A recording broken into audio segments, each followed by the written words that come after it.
ಅಲ್ಲ ಸರ್, ಎಲ್ಲ ಮಕ್ಕಳಿಗೂ ಜಾನಿ ಜಾನಿ ಎಸ್ ಪಪ್ಪ ಹೇಳ್ಕೊಡೋದು ನೋಡಿದ್ದೀವಿ. ಇದ್ಯಾವುದಿದು ಜಾಲಿ ಜಾಲಿ ಎಸ್ ಪಪ್ಪ? ಹೇಗೆ? ಹೌದು, ಆ್ಯಕ್ಚುಲಿ ಅಂದರೆ ಅದನ್ನೇ ನೋಡಿ, ನಾವು ಸಾಕಷ್ಟು ವಿಷಯಗಳನ್ನ ಅಂದರೆ ಟೈಟ್ಲ್ ಮೇಲೆ ವರ್ಕ್ ಮಾಡಬೇಕಾಗತ್ತೆ. ಸೊ ರಿಜಿಸ್ಟರ್ ಮಾಡಬೇಕಂದ್ರೆ, ಸೊ ಇದೇ ಥರ ವರ್ಕ್ ಮಾಡ್ತಾ ಇರ್ಬೇಕಾದ್ರೆ ನನ್ನ ಕ್ಲೋಸ್ ಫ್ರೆಂಡ್ ಅವನು ನವೀನ್ ಅಂತ ಹೇಳಿದ್ನಲ್ಲ, ನಾವು ಅವಾಗ ನನಗೇನಾದ್ರು ಅಪ್ಸೆಟ್ ಆದ್ರೂ ಹೋಗ್ಬಿಟ್ಟು ಅಲ್ಲಿ ಕೂತ್ಕೊಂಡ್ಬಿಡ್ತೀನಿ. ಅದೇ ಒಂದಷ್ಟು ವಿಷಯಗಳು ಇಲ್ಲೂ ವರ್ಕ್ ಮಾಡ್ತಾಯಿದ್ರಿ. ಸೊ ಕೆಲವೊಂದು ಟೈಮ್ ಮೂಡ್ ಅಪ್ಸೆಟ್ ಆದ ಅಲ್ಲಿ ಹೋಗ್ತೀನಲ್ಲ, ಅವನ ಜೊತೆ ವರ್ಕ್ ಮಾಡ್ಬೇಕಾದ್ರೆ ಅವತ್ತು ಅದು ಥಾಟ್ ಬಂದಿದ್ದು, ಏನಾದರೂ ಒಂದು ಮಾಡಬೇಕಲ್ಲ ಅನ್ನೋದು ಒಂದು ಇದು ಬಂತು.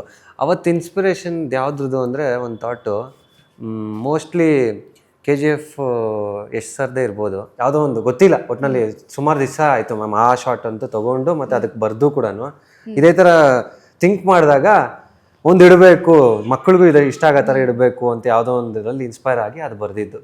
ಜಾನಿ ಜಾನಿ ಎಸ್ ಪಪ್ಪ ಬದಲು ಜಾಲಿ ಜಾಲಿ ಎಸ್ ಪಪ್ಪ ಅಂತ ಹಾಕೋಣ. ಓಕೆ, ಫೈನಲ್ ಆಗಿ ಈ ಒಂದು ಸಿನಿಮಾದ ಬಗ್ಗೆ ಒಂದು ಕನ್ನಡ ಪ್ರೇಕ್ಷಕರಿಗೆ ಏನು ಹೇಳ್ತೀರಿ? ಎಸ್ ಮ್ಯಾಮ್, ಅಂದರೆ ಫೈನಲ್ಲಾಗಿ ಹೇಳೋದೊಂದೇ, ಅವರು ಬಂದು ಥಿಯೇಟ್ರಿಗೆ ನೋಡಬೇಕು, ಥಿಯೇಟ್ರಲ್ಲೇ ನೋಡ್ಬೇಕು ಸಿನಿಮಾನ ಅಂತ ಕೇಳ್ಕೊತೀನಿ. ಇವಾಗ ತುಂಬ ಅಂದರೆ ಪ್ರೇಕ್ಷಕರೇ ನೆರವಾಗಬೇಕು. ಒಂದು ಉದ್ಯಮ ಬಿದ್ದಿದೆ, ಇವಾಗ ಎಲ್ಲ ಕಡೆ ಬಿದ್ದಿರುತ್ತಲ್ವಾ. ಇವಾಗ ಯಾವುದೋ ಒಂದು ಇವಾಗ ರೈತರದ್ದು ಕಷ್ಟ ಆದಾಗಲೂ ಕಷ್ಟ ಅಂತ ಹೋಗಿರ್ತಾರಲ್ವಾ.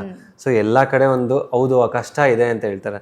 ನಮ್ಮಲ್ಲಿ ಇವಾಗ ಉದ್ಯಮ ಬಿದ್ದಾಗ ನಮ್ಮದು ಒಂದು ಕಷ್ಟ ಅಂತ ತಿಳ್ಕೊಂಡವರು ಅವರಿಂದ ಒಂದು ಸಿನಿಮಾ ಇಲ್ಲಾಂದರೆ ತಿಂಗಳಿಗೊಂದು ಸಿನಿಮಾ ನೋಡಿದ್ರೆ ನಮ್ಗೆ ಅಂದರೆ ಅವ್ರ ಎಫರ್ಟ್ಸಲ್ಲಿ ಅಷ್ಟು ಹಾಕಿದ್ರೆ ನಮಗೆ ಇಲ್ಲಿ ಎಷ್ಟೋ ಜನರ ಮನೆ ಅಲ್ಲಿ ಊಟ ಇದಾಗುತ್ತೆ, ಕ್ರಿಯೇಟ್ ಆಗುತ್ತೆ. ಸೊ ಹಾಗಾಗಿ ನಾನು ಅವರಲ್ಲಿ ಕೇಳ್ಕೊಳ್ಳೋದು ಒಂದೇ, ನಮ್ಮದೊಂದೇ ಸಿನಿಮಾ ಅಂತಲ್ಲ, ಎಲ್ಲ ಕನ್ನಡ ಸಿನಿಮಾಗಳನ್ನ ಪ್ರತಿ ತಿಂಗಳಿಗೂ ಒಂದು ಸಿನಿಮಾ ಒಂದು 100 ರೂಪೀಸ್ 200 ರೂಪೀಸ್ ಒಂದು ಟಿಕೆಟ್, ಸೊ ದಟ್ ಅಷ್ಟನ್ನೊಂದು ಇದು ಮಾಡಿಕೊಟ್ರೆ ತುಂಬ ಈ ಉದ್ಯಮ ಎಷ್ಟೋ ಎತ್ತರಕ್ಕೆ ಬೆಳೆಯುತ್ತೆ.